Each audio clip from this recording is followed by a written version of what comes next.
शिंदे गटाचे आमदार संजय गायकवाड यांनी राहुल गांधी यांच्या संदर्भात आक्षेपार्ह वक्तव्य केल्याचे पडसाद थेट दिल्लीमध्ये उमटलेले आहेत। कारण काँग्रेसचे अध्यक्ष मल्लिकार्जुन खरगे यांनी पंतप्रधान नरेंद्र मोदी यांना या संदर्भामध्ये पत्र लिहिलेले आहे। पत्रामध्ये खरगे यांनी चिंता व्यक्त केलेली आहे। तसंच अशा विधानांमुळे काँग्रेसचे कोट्यवधी कार्यकर्ते चिंतित असल्याचं त्यांनी म्हटलेलं आहे।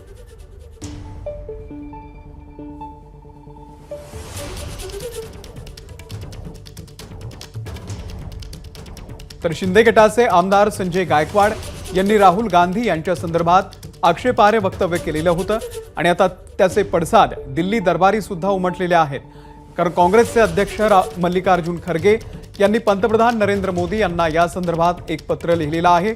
या पत्रामध्ये खरगे यांनी चिंता व्यक्त केलेली आहे। तसंच अशा विधानांमुळे काँग्रेसचे कोट्यवधी कार्यकर्ते चिंतित असल्याचं त्यांनी या पत्रामध्ये नमूद केलं आहे। या खरगे यांनी जे पत्र लिहिलेलं आहे त्या पत्रामध्ये नेमकं काय म्हटलेलं आहे आपण पाहूया। भाजपा आणि त्यांच्या मित्रपक्षांकडून ज्या प्रकारे हिंसक भाषा वापरली जाते ती भविष्यासाठी घातक आहे। केंद्र सरकारमधले रेल्वे राज्यमंत्री, भाजप शासित उत्तर प्रदेशचे मंत्री लोकसभेतल्या विरोधी पक्ष नेत्याला नंबर 1 दहशतवादी म्हणतायत।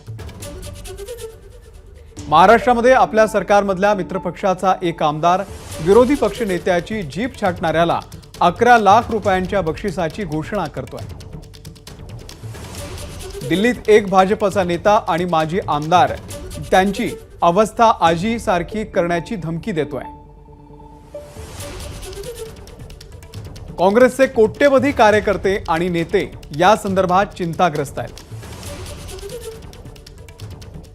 अशाच द्वेष पसरवणाऱ्या शक्तींमुळे राष्ट्रपिता महात्मा गांधी, इंदिरा गांधी आणि राजीव गांधी यांना बलिदान द्यावं लागलं। सत्ताधारी पक्षाचे हे राजकीय वर्तन लोकशाही इतिहासातील सर्वात उद्धट उदाहरण आहे। मी आपल्याला विनंती आणि अपेक्षा करतो की कृपया आपण आपल्या नेत्यांना शिस्त आणि मर्यादेचा अंकुश लावावा। अशा वक्तव्यांसाठी कठोर कायदेशीर कारवाई व्हायला हवी, ज्यामुळे भारतीय राजकारणाचं पतन होण्यापासून रोखलं जाईल।